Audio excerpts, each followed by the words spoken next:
Poem poem. અરે મિત્રો, તમે પણ આ પ્રોબ્લેમ ફેસ કરો છો કે સોલ્યુશન આપો છો તમારી ફ્રેન્ડ્સને પણ ચેસ્ટ ફેટ નહીં તો ગઈનોની પ્રોબ્લેમ હોય તો વિડીયો શેર કરો, અવેરનેસ સ્પ્રેડ કરો મિત્રો.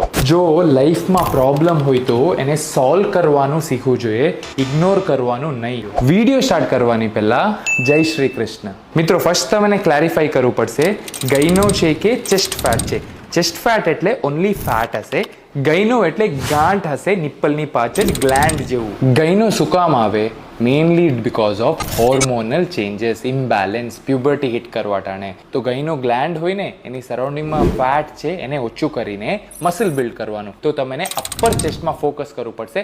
અપર ચેસ્ટ એક્સરસાઇઝ કરીને અપર ચેસ્ટ સ્ટ્રોંગ કરશો ને તો ગ્લેન્ડ નહીં દેખાય. એના પછી પણ અનકમ્ફર્ટેબલ હોય તો સર્જરી સારું જવાય. પણ ચેસ્ટ ફેટ ખાલી હોય તો ઓવરઓલ બોડી ફેટ ઓછું કરીને ઓવરઓલ ચેસ્ટ ડેવલપમેન્ટ કરાય. ગઈનો હોય તો ચેસ્ટ વર્કઆઉટ કેમ કરવાનું કરીને કેપ્શનમાં આપ્યો છું. ઓનલી ચેસ્ટ ફેટ હોય તો કેમ કરવાનું કરીને કેપ્શનમાં આપ્યો છું. કેમ ફાઇન્ડ આઉટ કરશો? સિમ્પલ, તમારી નિપ્પલને પ્રેસ કરી જુઓ, ગ્લેન્ડ છે, રબર જેમ ફીલ થાય તો ગઈનો છે, નહીં તો ઇટ ઇઝ ચેસ્ટ ફેટ. હજી પણ ડાઉટ હોય તો કમેન્ટ કરો અને મને ડીએમ કરો, હું હેલ્પ કરીશ કેમ સોલ્વ કરવાનું કરીને. Thank you.